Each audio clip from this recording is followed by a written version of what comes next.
कबीरा यह घर प्रेम का, खाला का घर नाई। कबीरा यह घर प्रेम का, खाला का घर नाई। शीस उठारे हाथ धरे, तब निज पहुँचे। आए हैं सो जाएंगे, अरे राजा रंग फकीर। आए हैं सो जाएंगे, राजा रंग फकीर। अरे कोई डोला चढ़ चला, कोई बधे।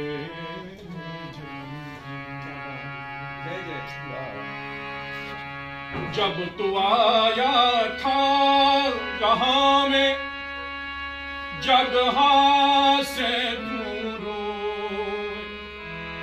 जब तू आया था जहां में, जगह से दूर।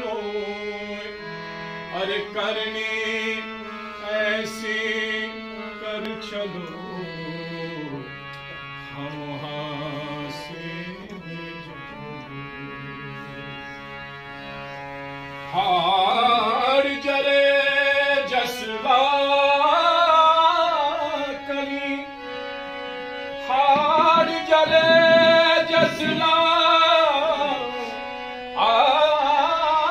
करी। अरे केश जरे जसला, सब जग जलता देख के।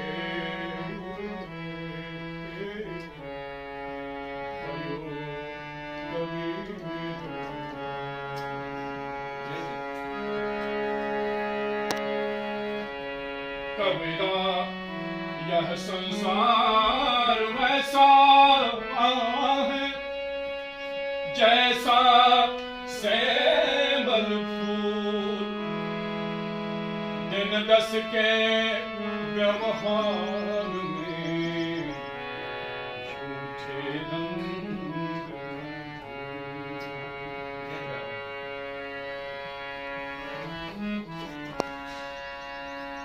कोई कहीं ओरी प्रभु आवन की, आवन की मन भावन। कोई कहीं ओरी प्रभु आवन की, आवन की मन भावन। आप नवाए लिख नहीं भेजे, आप नवाए लिख नहीं भेजे। मान पड़ी ललचावन की, आवन की मन भावन। कोई कहीं मीरा कहे प्रभु, मीरा मीरा कहे प्रभु, मीरा कहे प्रभु। मीरा कहे प्रभु, कबूले मिलोगे, पर देर भई अरे देर भई मुठ धावन की आवन के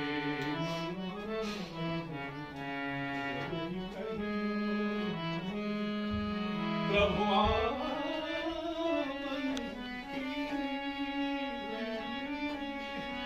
आवन की मन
सुंदर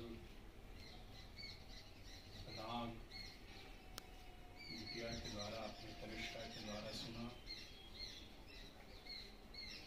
टॉक्सार के द्वारा इतना अच्छा गायन वादन,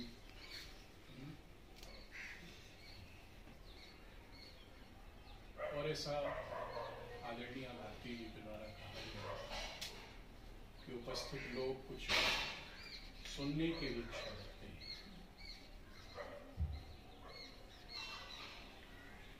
हम सब जीवन में यात्री हैं और शास्त्र में भी अनेकों यात्राओं का वर्णन है। उसमें से एक यात्रा जो हम सब की जीवन यात्रा से बहुत मेल खाती है वह है श्री हनुमान जी की यात्रा। और हनुमान जी की यात्रा में वो सब होता है जो हम सब की जीवन की यात्रा में भी। तो हमें लगा ये शाम के समय रविवार का दिन है और हनुमान जी के गुरु भी भगवान सूर्य, उनका भी दिन क्या है। और गुरु ज्यादा प्रसन्न होता है तब जब उसके योग्य चेले की बात की जाए। जैसे माता पिता तब परम प्रसन्न हो जाते हैं जब उनसे उनका बेटा या बेटी आगे निकले। तो गुरु के लिए भी एक गौरव की बात है। यद्यपि गुरु तो भगवान सूर्य का दिन है, लेकिन उनके शिष्य श्री हनुमान जी महाराज। एक भ्रांति और एक तरफ हम में से बहुसंख्यक लोग जो आध्यात्मिक यात्रा पे रहते हैं उनको ऐसा लगता है ना जी कि भगवान की कृपा जब जीव पर होती है तो जीव के जीवन में कोई दुख नहीं आता। कितने लोग ऐसा मानते हैं?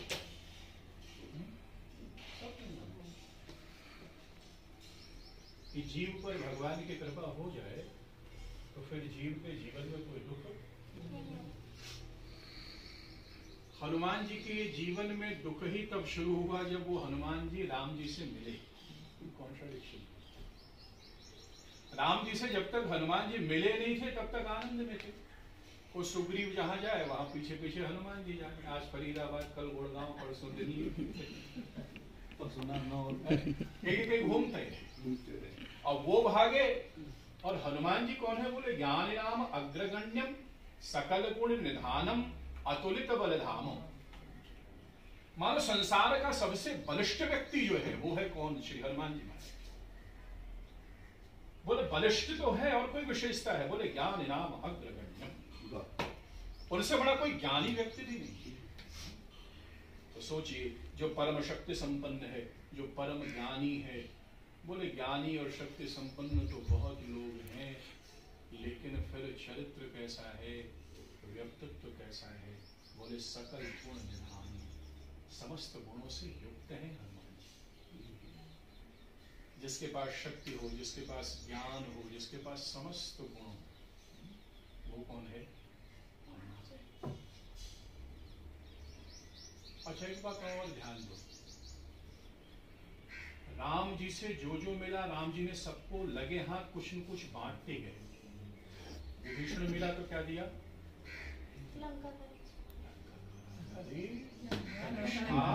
संगीत के साथ साथ रामायण भी।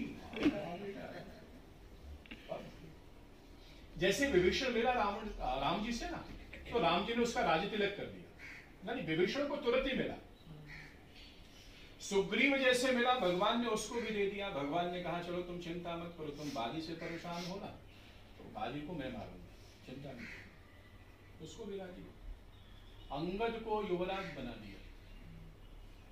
लेकिन रामचरितमानस में जो हनुमान जी राम जी के सबसे बड़े भक्त हैं, वो जब राम जी से मिले तो राम जी ने उनको कुछ नहीं दिया। ये सबसे बड़ा भक्त है। क्या संकेत? कुछ नहीं। राम जी को कोई राज्य मिला क्या? कोई संपत्ति दी क्या? कोई शक्ति, ऐश्वर्य, वैभव कुछ दिया? कुछ नहीं। लेकिन यही सूत्र है जीवन जीने का। क्या? जब परमात्मा थोड़ा प्रसन्न होता है तो साधन, धन, ऐश्वर्य, वैभव देता है। लेकिन परमात्मा की जब जीव पर अनंत कृपा होती है तो भगवान जीव को जीवन जीने का एक कारण देता है। हनुमान जी को राम जी ने एक जीवन जीने का कारण दिया, और वह कारण क्या था कि हे हनुमान, तुम सीता को खोज करके ला। जो अल्प भक्त है भगवान साधन देता है, थोड़ी भक्ति। आपके पास साधन वो अच्छी बात है, वो भी सबके पास थोड़ी है, लेकिन साधन परमात्मा की कृपा का वह प्रमाण नहीं है। जब हमारे जीवन में कोई उद्देश्य जीवन को जीने का हो जाए, ये सारे साधन हमारे जीवन को सुविधा संपन्न करने के लिए हैं। तो साहब, साधन तो जीवन के लिए हैं, लेकिन यह जीवन किसके लिए? साधन तो जीवन के लिए है। आपका धन, आपका बैंक बैलेंस, आपके बंगला, आपका कोठी, ये सब किसके लिए है भाई? ये सब जीवन के लिए है। लेकिन परमात्मा की जब अनंत कृपा होती है तब ही ये पता चलता है क्या यह जीवन किसके लिए। और एक बात और बताऊं, जिस व्यक्ति को जीवन जीने का कारण पता चल गया ना, उसको साधन की कोई परवाह नहीं। साधन में जो ज्यादा, इसलिए तो संत को कौन सा साधन चाहिए? आप हिमालय में जाओ, कोई महात्मा बैठा हुआ है, बोले महाराज बहुत कोरोना दिल्ली में फैला। बोले ये क्या होता है? नहीं महाराज, आप यहाँ अकेले बर्फ में पड़ते रहते हो, हमको आपकी बड़ी चिंता रहती है। बोले कोई बात नहीं, तुम अपनी चिंता दिल्ली में रह के करो, हम यहाँ कोई चिंता नहीं, कोई कोरोना नहीं है, कोई चिंता नहीं। बोले जंगली हिंसक पशु कभी महाराज बीमार पड़ जाओ तो एम्बुलेंस कहाँ आएगी? बोले कोई चिंता की बात नहीं, कोई मैं बीमार नहीं पड़ूंगा। वो एक साधक उस हिमालय पर, जहाँ कोई सुविधा नहीं, कोई हॉस्पिटल नहीं, कोई एम्बुलेंस नहीं, वहाँ वह निश्चिंत बैठा हुआ है। और हम यहाँ क्या है, घर से कितनी दूर हॉस्पिटल है और कितनी दूर एम्बुलेंस है। जीवन जीव को जब जीवन जीने का कारण मिल जाता है तो साधनों की आवश्यकता नहीं रहती, और जब कारण नहीं मिला तो साधन प्रमुख हो जाता है। ठीक है, तो थोड़ा विचार करें। तो मैं आपसे निवेदन कर रहा था कि राम जी से जब हनुमान जी मिले तो राम जी ने उनको एक काम दिया सीता जी को ढूंढने का। और सीता जी कौन है? तो दुर्गा सप्तशती में जाइए, दुर्गा सप्तशती नवरात्रि में भी पाठ होगा। क्या है? या देवी सर्वभूतेषु शांति रूपेण नमस्तस्यै नमस्तस्यै नमस्तस्यै। या देवी सर्वभूतेषु लक्ष्मी रूपेण, या देवी सर्वभूतेषु विद्या रूपेण संस्थिता, या देवी सर्वभूतेषु शक्ति रूपेण संस्थिता। अरे आप जीवन में ज्ञान ढूंढ रहे हो, शांति ढूंढ रहे हो, धन ढूंढ रहे हो, जो कुछ भी ढूंढ रहे हो, वस्तुतः आप श्री सीता जी को ही ढूंढ रहे हो। श्री सीता जी को ढूंढने वाले हम सब हैं। हम सब भी जीवन में किसे ढूंढ रहे हैं? श्री सीता जी को ढूंढ रहे हैं। लेकिन एक हनुमान जी ने ढूंढा तो उनके जीवन का उत्थान हो गया, और रावण तो उठा के लाया, पतन हो गया। अंतर क्या था? बोले सीता जी का एक दूसरा स्वरूप है माया, धन संपत्ति, ऐश्वर्य, वैभव, यह सब सीता का स्वरूप है। लेकिन जीव के जीवन की सार्थकता तब है जब यह सब प्राप्त करके वह श्री हरि के चरणों तक पहुंच जाए। ये हनुमान है, जो यही रुक जाए वही राम है। रुक जाए, पद में रुक गया, प्रतिष्ठा में रुक गया, धन में रुक गया। तो खैर, तो हनुमान जी जब सीता जी के भोज के लिए निकले, अब समय हम लोग को अभी जाना भी है, आप लोग भी काफी देर से बैठे हैं, तो प्रवचन भी हुआ, संगीत भी हुआ, तो आप लोगों को लगेगा कि भाई क्या क्या अभी आगे होने वाला है। तो मैं आपको बता दूं, इसके बाद कुछ नहीं होने।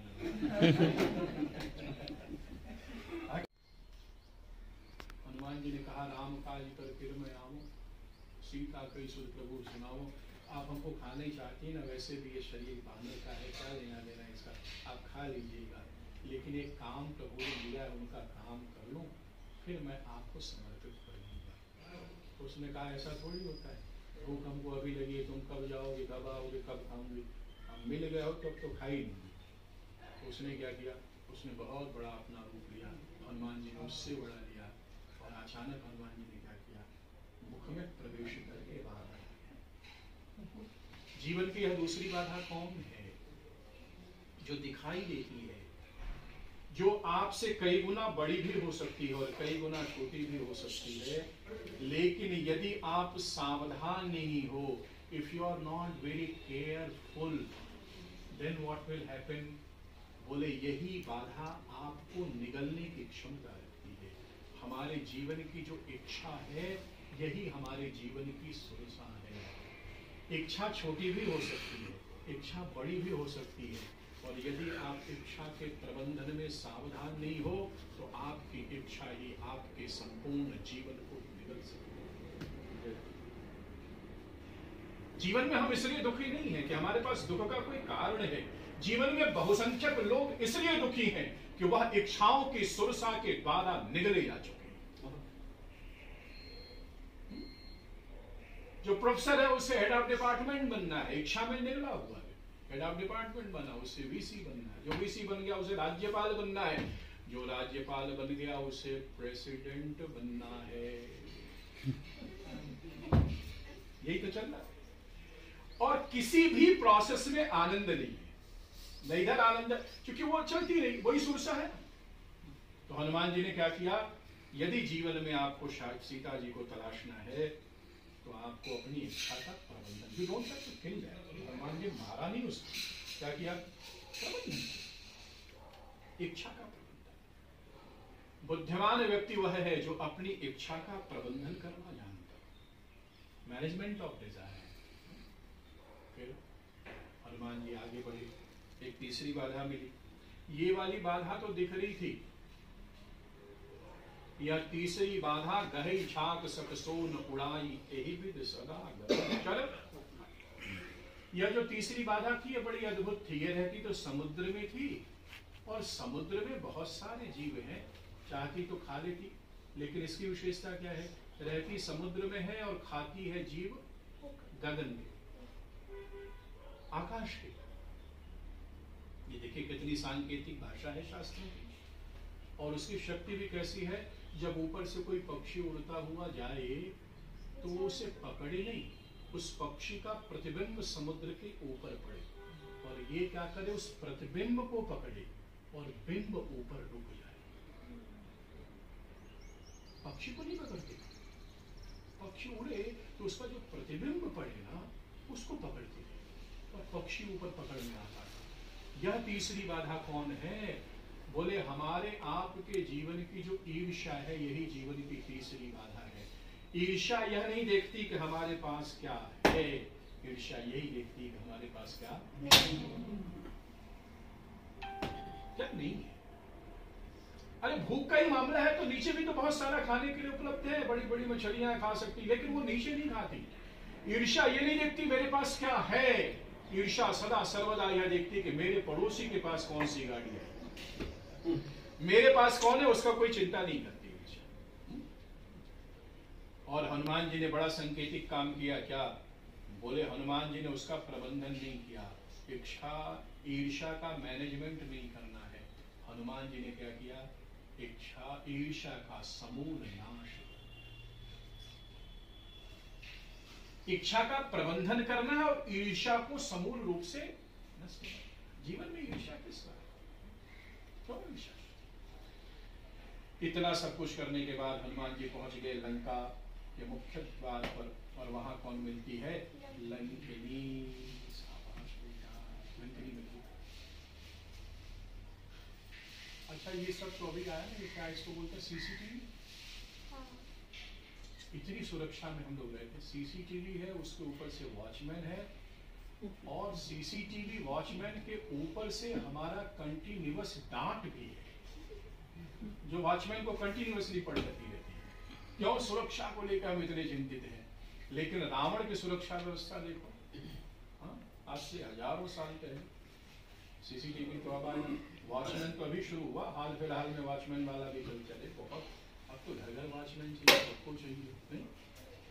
रावण की सुरक्षा व्यवस्था ऐसी अद्भुत थी कि हनुमान जी जैसा ज्ञानी व्यक्ति, हनुमान जी जैसा शक्ति संपन्न व्यक्ति, मस्तक समान रूप कपि, मच्छर की तरह हनुमान जी छोटे हो गए। आपका सीसीटीवी कैमरा मच्छर डिटेक्ट करता है क्या? रावण की सिक्योरिटी इतनी जबरदस्त थी, आपके कमरे में आप रोक सकते हो मस्कीटो नेट लगा के, लगा नहीं घर मस्कीटो। उसने ऐसी सिक्योरिटी की थी व्यवस्था कि उसके नगर तक में भी बिना उसके जाने एक मच्छर भी प्रवेश नहीं कर सकता था। ये रावण की सुरक्षा व्यवस्था। हनुमान जी जैसे मच्छर का स्वरूप लेकर के जाने लगे, लंकिनी ने पकड़ लिया, अरे कहां जा रहे हो? हनुमान जी ने क्या कहा? अब पहली बार हनुमान जी किसी को मारा है। मुठिका एक महाकपिहनि रुधिर बहुत धरणी धर उन उठा उन संभार उठी सो लंका जोर पानी कर विनय सशंका। उसके बाद क्या करना है?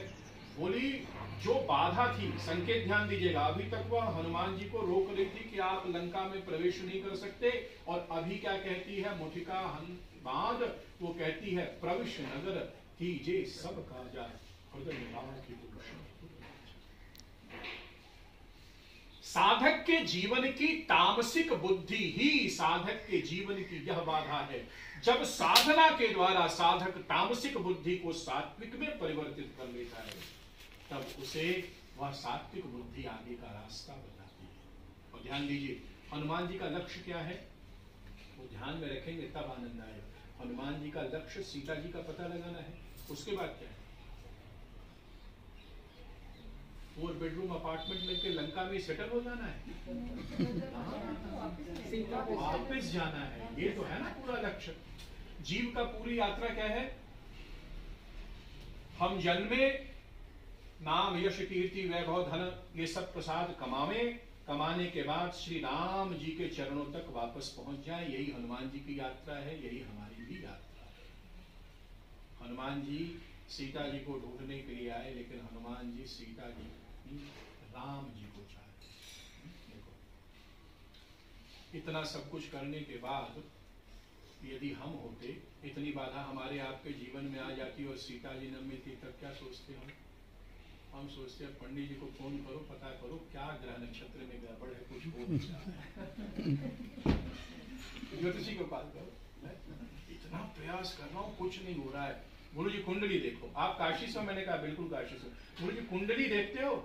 जहाज में कोई बैठा आदमी तो ऐसे, कोई जहाज में बैठ गया, ट्रेन में बैठ गया, कहीं बैठ गया, तो कपड़े में देखता है तो उसका पहला प्रश्न ये नहीं होता उसको, अच्छा भगवान ने काम किया हम सबके भीतर, ये मैन्युफैक्चरिंग डिफेक्ट है। भगवान से किसी ने पूछा कि आदमी को बुद्धिमान बना दिया, सृष्टि आपकी चलेगी नहीं, सब बुद्धिमान लोग हैं, समझ जाएंगे कि आपकी सृष्टि में कोई आनंद है नहीं, सब लिमिटेशन जान के सब हिमालय चले जाएंगे।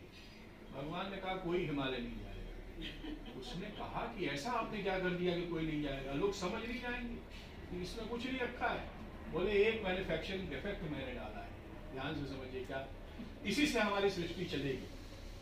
बोले प्रभु वो क्या डाल दिया? बोले संसार के प्रत्येक व्यक्ति में, वो बूढ़ा हो, जवान हो, पढ़ा हो, अनपढ़ हो, शहरी हो, ग्रामीण हो, कोई भी हो, ये सबके भीतर है क्या? भगवान ने कहा हर व्यक्ति को यह लगेगा कि धन उसके पास कम है। दुनिया का एक आदमी ऐसा मिला, हम अभी ढूंढ रहे हैं, और काफी धनी लोगों को हमने देखा है। गुरुजी जान रहे हो क्या है आप? हमने कहा सत्संग पूरा हो गया, वो बोरी लेके जाना। बोरी, बोरी में क्या है? अरे बोले गुरुजी आप गाड़ी में रखवा लो, मैं बोल रहा हूँ, अरे राजू गाड़ी में रख गुरुजी के बोरी उठा करके। अरे भैया बता दो तो बोरी में क्या है, कंबल है क्या है, अब तो वैसे भी गर्मी आ। बोले गुरुजी कंबल वंबल नहीं है, सब 2-2 हजार वाले नोट है। अरे लिफाफा तो देखा था तुमने, बोरी में ही भर दिया। बोले गुरुजी अनुभव हो गया कि मेरे पास बहुत पैसा है, अब मैं बोरी भर भर के दे रहा हूँ सबको। ऐसा कोई आदमी आपको मिला क्या? हम पूछते रहते एड्रेस मेरे तो हम नहीं, बोरी वाला मैं ढूंढ रहा हूँ। अरे अमीर से तो आप भी मिले, एक से एक कर लिया, लेकिन ये बोरी वाला आदमी मिले, मैं ढूंढ रहा हूँ, खूब ढूंढ रहा हूँ, कोई बोरी वाला। इसका मतलब क्या है? धनी से धनी आदमी को लगता है यार पैसा तो हमारे पास कम है, बोरी में भर देंगे तो हमारा कम हो जाएगा। भगवान ने मैन्युफैक्चरिंग डिफेक्ट डाला है। रईस से रईस आदमी को जीवन भर ये लगेगा कि उसके पास साधन कम है। ज्ञानी से ज्ञानी आदमी को लगेगा कि उसके पास ज्ञान कम है। बिस्मिल्लाह खां जैसे व्यक्ति से जो मृत्यु शैया पर पड़े थे, किसी पत्रकार ने पूछा खां साहब आपकी अंतिम इच्छा क्या है? जिसने जीवन भर संगीत की साधना की हो वह अंतिम इच्छा क्या बताता है? बोले मेरी अंतिम इच्छा यही है कि मरने से पहले एक बार सच्चा सुर लग जाए, और कुछ नहीं। मृत्यु से पहले एक बार सही स्वर लग जाए। स्वर लगा नहीं जीवन में, भारत रत्न मिल गया, सारा विश्व घूम लिया, यह भगवान ने बनाया है क्या? जीवन में कितना भी आपको मिल जाएगा, लेकिन वह यात्रा चलती रहेगी। चाहे वह ज्ञान की यात्रा हो, चाहे वह धन की यात्रा हो, चाहे किसी की। धन आपको सदा सर्वदा अपने में कम दिखेगा, इससे तो भगवान की सृष्टि का आधा काम हो गया। और दूसरा काम भगवान ने मैन्युफैक्चरिंग डिफेक्ट यह डाला, ध्यान से सुनिएगा, बुरा तो नहीं लगेगा? भारती जी को मत पकड़िए, कैसे गुरु जी को बुलाया था, ऐसा अपमान कर दिया हमारा। आप ही का नहीं, गुरु जी का भी यही हाल है। क्या? प्रत्येक व्यक्ति को धन कम लगता है।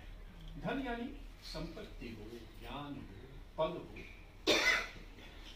जिसको भारत का प्रधानमंत्री आप बना दो, किसी को बना दो, तो फिर उसकी इच्छा में क्या आता है कि अब मैं पूरे एशिया का लीडर बनूं। और उसने भारत का कुछ नहीं दिखा।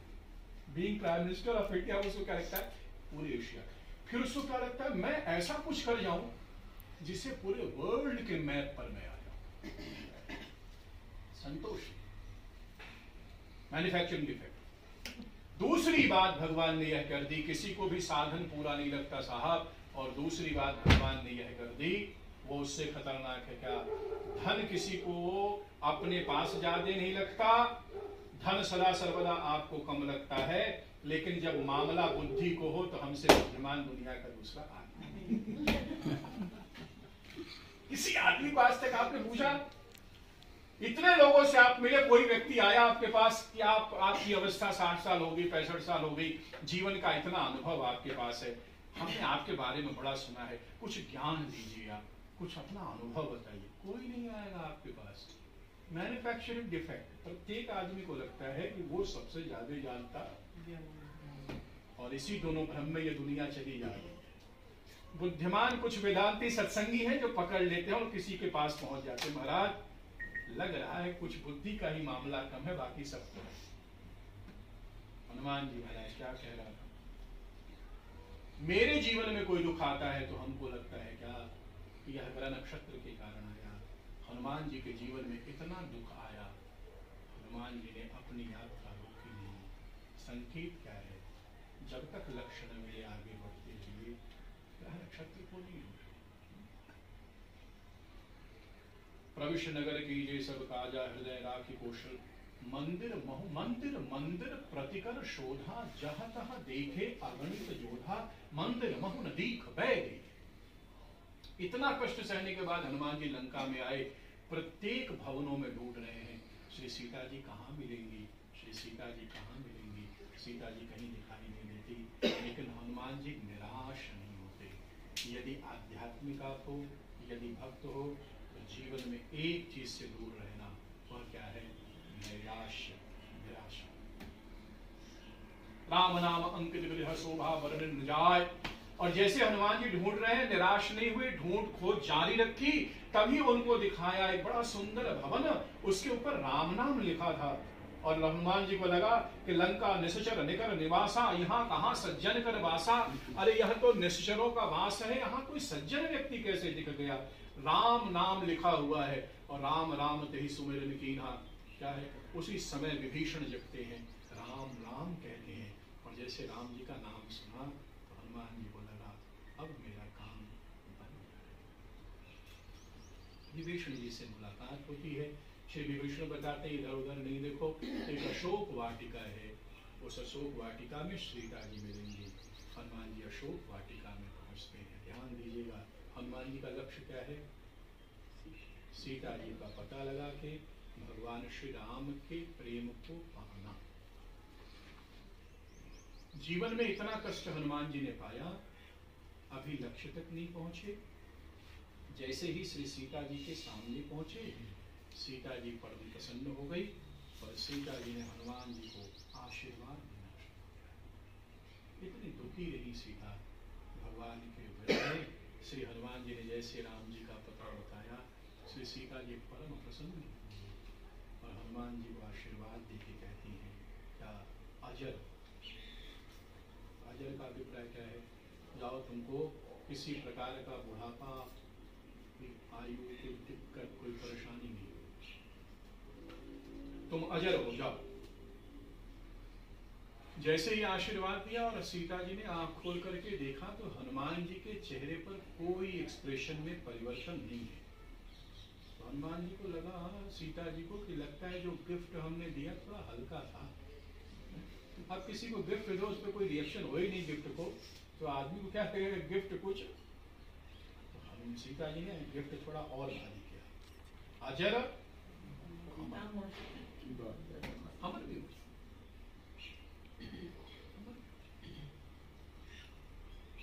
श्री हनुमान जी के चेहरे को फिर जब माँ देखती है ना, तो हनुमान जी के चेहरे पर फिर भी कोई भाव बदल।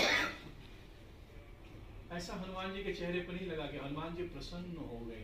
सीता जी को लगा कि लगता है अभी भी जो दिया वो कम है, तो थोड़ा और देती है। अजर अमर गुण निधि सुतुल। देखो, बहुत से लोग दुखों से घबरा के अपनी मंजिल छोड़ देते हैं। कुछ लोग वो होते हैं जो संघर्ष करके मंजिल तक पहुंचते हैं। मंजिल तक पहुंचने की प्रक्रिया में कई बार जब आप दुख के दौर से गुजरते हैं तब आप मंजिल को नहीं भूलते, लेकिन जब आपके जीवन में सुख आता है तब मंजिल भूलने की संभावना रिद्धि सिद्धि नहीं हो तो संघर्ष करता है आदमी, सबने किया। लेकिन वो संघर्ष के दौर में वो बना ना ओंकारनाथ ठाकुर, काशी हिंदू विश्वविद्यालय में ओंकारनाथ ठाकुर परीक्षा के लिए बना, बहुत सुंदर, बड़ा भारी। तो हमको याद नहीं कौन डीन थे उस समय, आपको पता होगा, उनका स्टेटमेंट हमको याद है। उन्होंने कहा जब तक हमारे पास ये ऑडिटोरियम, बहुत विशाल सुंदर काशी हिंदू विश्वविद्यालय ऑडिटोरियम म्यूजिक फैकल्टी के लिए अपना बनाया, तो उन्होंने ये अपना एक तरह से दुख प्रकट किया। बिल्कुल सही बात है। बोले जब तक यह ऑडिटोरियम नहीं था तब तक इस फैकल्टी ने जितने कार्यक्रम किए, ऑडिटोरियम बनने के बाद कार्यक्रमों की संख्या बहुत ही कम। जब तक नहीं बना था तब तक खूब होता था और खूब ख्वाब देखते थे, खूब पत्र लिखते थे, भाई करोड़ों रुपया लगेगा, इधर से आवे किस मिनिस्ट्री से आ जाए, तो लगता था बहुत खूब कार्यक्रम होंगे।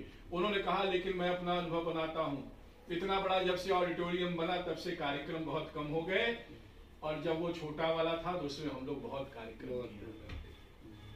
संघर्ष के समय व्यक्ति मंजिल से उतना नहीं भटकता जितना तब भटकता है जब उसके जीवन में सुख।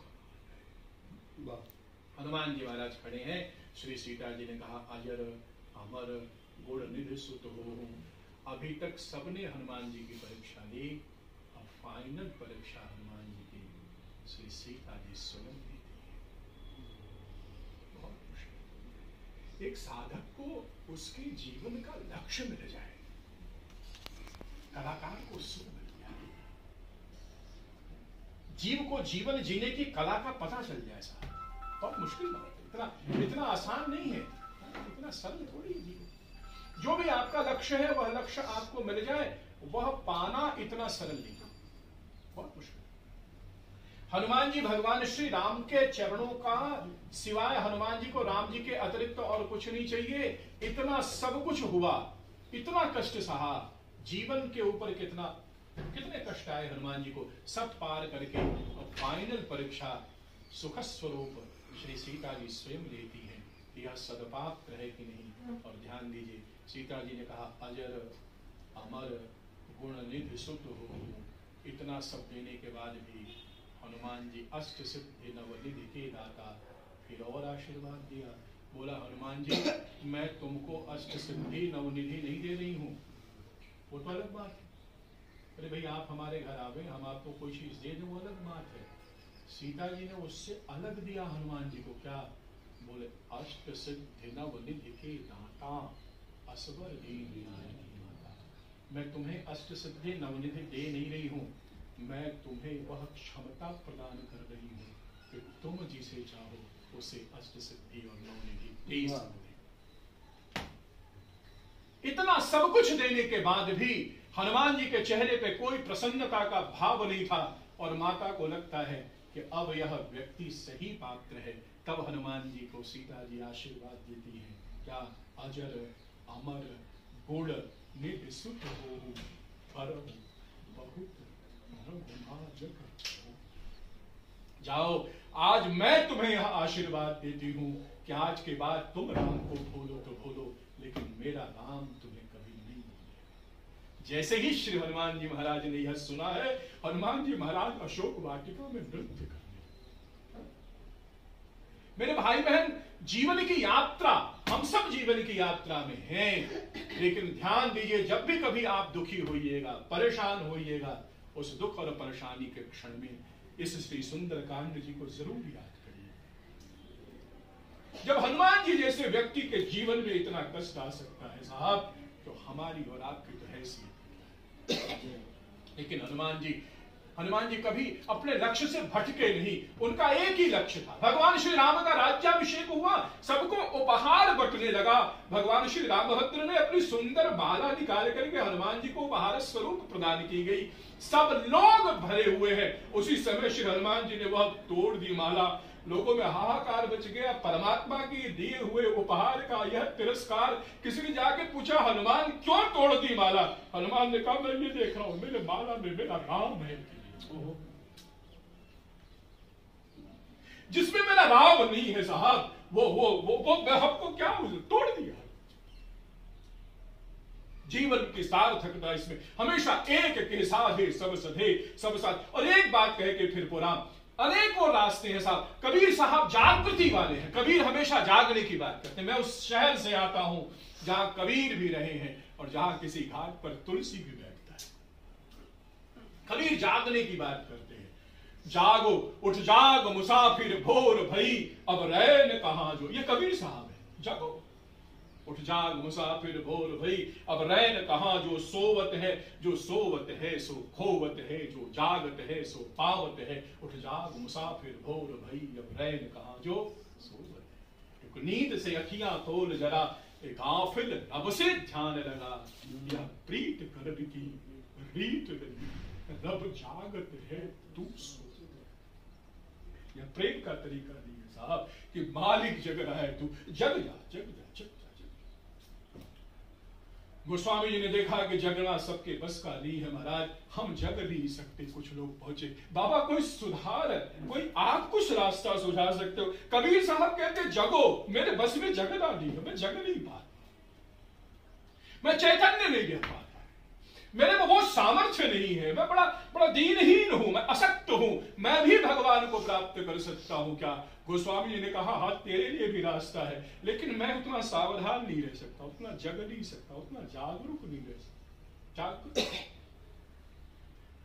गोस्वामी जी ने कहा तो दिक्कत क्या है? बोले बाबा कहते रहते ना कबीरदास जी कि जगो जगो जगो, और इतना जगो ज्ञान। जगने का मतलब ज्ञान, जगने का मतलब सावधानी, जगने का मतलब अवेयरनेस, अलर्टनेस, ये सब चाहिए। उसने कहा बाबा मेरे पास यह सब कुछ नहीं है, मेरे लिए कोई रास्ता बताओ जिससे हमको हमारा परमात्मा मिल जाए। बोले दिक्कत क्या है? बोले बस ये जगने वाली प्रॉब्लम है। तुलसीदास का समाधान देखिए साहब क्या है। बोले जोगी जगे, जगने से चिंतित हो, जगने का काम तो अपना है ही नहीं। जोगी जग, जोगी को जगना चाहिए, भोगी जगता है। गोस्वामी बाबा पूरी पंक्ति बताते हैं, योगी को जगना चाहिए, ज्ञानी को जगना चाहिए, सबको जगना चाहिए। जो कबीर बाबा कह रहे हैं वो बात बिल्कुल ठीक है, लेकिन मैं ये कहता हूं, मैं तो सो राम भरोसे दोनों टांग फैला। गोस्वामी जी कहते हमको कोई जगने की आवश्यकता नहीं, मैं तो अपने ठाकुर के भरोसे मौज से दोनों टांग फैला के सोता। दोनों ही विकल्प हैं साहब। सामर्थ्य हो तो जग जाओ, और सामर्थ्य नहीं है तो समर्पण कर दो। दोनों ही कर सकते हो तो पहुंचो ठाकुर तक। साधना हो सकती है, साधना का बल है, ज्ञान का बल है तो पहुंचो। और साधना बल ज्ञान बल नहीं है ना, तो सच्चे हृदय से कह दो मालिक तू मेरा मैं तेरा, वो खुद आएगा और आपको भी करेगा। यही कृष्ण है। कृष्ण समझ गया कि अर्जुन उस भाव स्थिति में नहीं है कि हमारी बात को समझ सके। भगवान कृष्ण ने कितना चमत्कार दिखाया, कितना नाटक किया, वो विश्व रूप दिखाया, ये किया वो किया। यह भगवान कृष्ण का क्या है? यही कृष्ण की कृपा है। इसके ऊपर अर्जुन के ऊपर क्या है?